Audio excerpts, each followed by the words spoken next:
Shri George Podippara, സർക്കാരിന് സാമ്പത്തികം സംബന്ധിച്ച് ഇപ്പോൾ ആത്മവിശ്വാസമുണ്ട്. ആ സാഹചര്യത്തിൽ ജനങ്ങളോട് പറഞ്ഞ വാക്ക് പാലിക്കുന്നു സർക്കാർ. അത് വലിയൊരു ഇമ്പാക്റ്റ് ഈ തെരഞ്ഞെടുപ്പിന്റെ ഘട്ടത്തിൽ ഉണ്ടാക്കുമെന്നാണോ കരുതുന്നത്?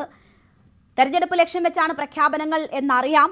പക്ഷേ അതിൽ സർക്കാരിന്റെ ആത്മവിശ്വാസം എത്ര എന്നതായിരിക്കും ചോദ്യം ചെയ്യപ്പെടുക. ജനങ്ങൾ എങ്ങനെയായിരിക്കും ഇതിനെ സ്വീകരിക്കുക? നമ്മൾ ഇതിനെ രണ്ട് ആംഗിളിൽ കൂടെ കാണേണ്ടതുണ്ട്. ഏറ്റവും പ്രധാനപ്പെട്ട ആംഗിൾ ഇതൊരു തെരഞ്ഞെടുപ്പ് മുന്നിൽ കണ്ടുള്ള ഒരു പ്രഖ്യാപനം തന്നെയാണ്. സ്വാഭാവികമായിട്ടും സാധാരണ ജനങ്ങളിലേക്ക് കൂടുതൽ സാമ്പത്തിക ആനുകൂല്യങ്ങൾ എത്തിച്ചേരുന്ന രീതിയിലുള്ള ഇത്തരം പ്രഖ്യാപനങ്ങൾ അത് തെരഞ്ഞെടുപ്പിന് മുമ്പായാലും അല്ലാതെ ആയാലും ബജറ്റിലായാലും ജനങ്ങളെ ആകർഷിക്കും എന്നുള്ള കാര്യത്തിൽ സംശയമില്ല. ഇല്ല എന്ന് പറയുന്നത് കൊണ്ട് ഇല്ലാതാകുന്ന ഒരു സംഗതി അല്ല ഇത്.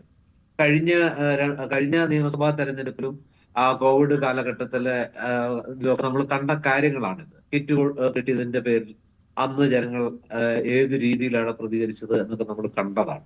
അപ്പോ സ്വാഭാവികമായിട്ടും ഇതിനെ അങ്ങനെ അങ്ങോട്ട് എന്താ പറയാ ഓവർ സിംപ്ലിഫിക്കേഷൻ, വസന്ത തെങ്ങുപള്ളി പറയുന്നത് പോലെ ആ രീതിയിൽ ഇതിനെ കാണുന്നത് കൊണ്ട് പ്രശ്നത്തെ അമിതമായി ലഘൂകരിക്കുന്നത് കൊണ്ട് കാര്യമില്ലെന്നാണ് എനിക്ക് തോന്നുന്നത്. ഇതിനകത്തെ പല പ്രഖ്യാപനങ്ങളും വളരെ പ്രധാനപ്പെട്ട പ്രഖ്യാപനങ്ങളാണ്. പ്രത്യേകിച്ചും ഇപ്പൊ 60 ലക്ഷത്തിലധികം പേർക്ക് ക്ഷേമ പെൻഷൻ കൊടുക്കുന്നു.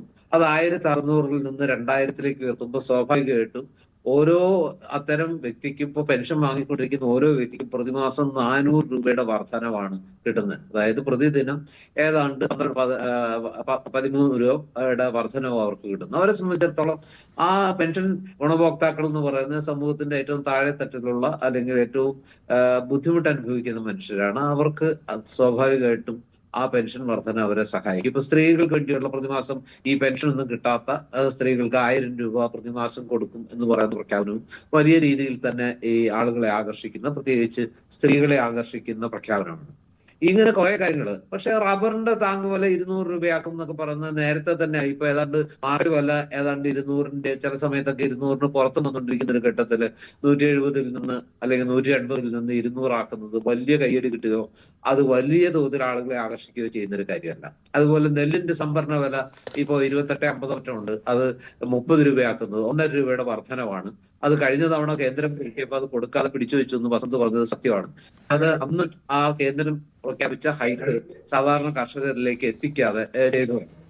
ഇങ്ങനെ വേറെ ഒരുപാട് പ്രഖ്യാപനങ്ങൾ നമ്മൾ കാണുന്നു. ഇതെല്ലാം ഇലക്ഷൻ ലക്ഷ്യമിട്ടുകൊണ്ട്. പക്ഷെ ഇവിടെ ഒരു പ്രധാനപ്പെട്ട ചോദ്യം, ഇതുവരെ ഈ സർക്കാർ നിരന്തരം പറഞ്ഞുകൊണ്ടിരുന്നത് കേരളം അതീവ ഗുരുതരമായ സാമ്പത്തിക പ്രതിസന്ധിയിലൂടെ കടന്നു പോകാൻ.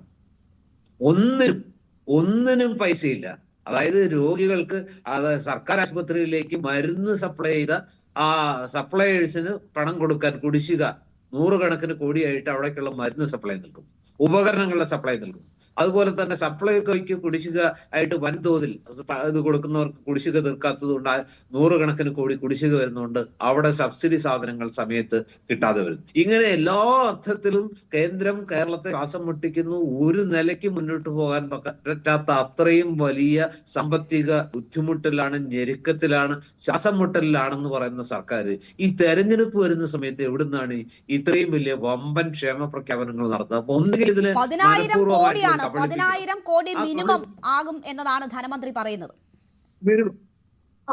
അതായത് 10,000 കോടിയുടെ പുതിയ സാമ്പത്തിക ബാധ്യത വരുന്ന ക്ഷേമ പ്രഖ്യാപനങ്ങളാണ് നടക്കുന്നത്. അപ്പൊ അത് പറയും, അത് ചെയ്യുന്ന സർക്കാരിനെ അപ്പൊ ഇത്രയും കാലം ഈ സർക്കാർ പറ്റിക്കായിരുന്നു. അതായത് സർക്കാർ ജീവനക്കാർക്ക് മാത്രം, അധ്യാപകർക്കായിട്ട് ഏതാണ്ട് 19% DA കുടിശ്ശിക ഉണ്ട്. ഇന്നിപ്പോ ഒരു ഗഡു DA കുടിശ്ശിക 4% DA കുടിശ്ശിക അനുവദിക്കുന്നതാണ് പറഞ്ഞിരിക്കുന്നത്. അപ്പൊ ഇത് പണം ഇല്ലാത്തത് കൊണ്ട് മാത്രമാണോ, അതോ ഒരു പ്രത്യേക ഘട്ടത്തിൽ തങ്ങൾക്ക് ഏറ്റവും ഗുണം ചെയ്യുന്ന ഘട്ടത്തിൽ മാത്രം ഇത്തരം ക്ഷേമ പ്രഖ്യാപനങ്ങൾ നടത്തി അതിലൂടെ വോട്ട് ക്യാച്ച് ചെയ്യാന്നുള്ള ഒരു സൂത്രവിദ്യയാണോ അത്? അതായത് ഒരു വ്യാമോഹിപ്പിക്കൽ, ഒരു തരം പ്രലോഭിപ്പിക്കൽ, അങ്ങനെ ആളുകളുടെ മൃദുലതകളെ, അവരുടെ മോഹങ്ങളെ ഒരു നിലയ്ക്ക് പറഞ്ഞിട്ടെങ്കിൽ വല്ലാതെ ചൂഷണം ചെയ്യുന്ന ഒരു ഏർപ്പാടാണത്. ഒന്നുകിൽ ഈ സർക്കാർ ഈ സാമ്പത്തിക പ്രതിസന്ധി ഉണ്ടെന്ന് പറയുന്നത് സത്യമാണെങ്കിൽ ഇപ്പൊ ഇതിന് പറ്റില്ല. പക്ഷെ നിലവിൽ ഭയങ്കര സാമ്പത്തിക പ്രതിസന്ധിയാണെന്ന് പറയുകയും അത് താങ്ങാൻ വയ്യാത്ത അത്രയും വലിയ ആനുകൂല്യങ്ങൾ ഈ ഇലക്ഷന്റെ മുന്നോടിയായിട്ട് പ്രഖ്യാപിക്കുകയും ചെയ്യുമ്പോൾ ഇതിനകത്ത് സർക്കാരിനെ എങ്ങനെയാണ് വിശ്വസിക്കുക? അപ്പൊ ഇത്രയും പ്രലോഭനമാണോ എന്നൊരു സംശയം ഉണ്ടാകും. അങ്ങനെ പ്രലോഭിക്കപ്പെടുന്നവരാണോ കേരളീയർ എന്ന ഒരു ചോദ്യവുമുണ്ട്. നമ്മൾ പലയിടങ്ങളിലും ഈ അതാണ് പരീക്ഷണം ഏറ്റവും പ്രധാനപ്പെട്ട വിജയകരമാണ് ചോദ്യം. അതൊരു എന്ന് വലിയ ചോദ്യം കണ്ടിട്ടുള്ളതാണ്. പക്ഷേ നമ്മുടെ നാട്ടിൽ, കേരളത്തിൽ അത് സാധ്യമാകുമോ? അങ്ങനെ പ്രലോഭിക്കപ്പെടുമോ നമ്മുടെ വോട്ടർമാർ എന്നതാണ് പ്രധാനപ്പെട്ട ചോദ്യം. നമുക്ക് രണ്ടാം ഘട്ടത്തിലേക്ക് എത്താം. ഒരു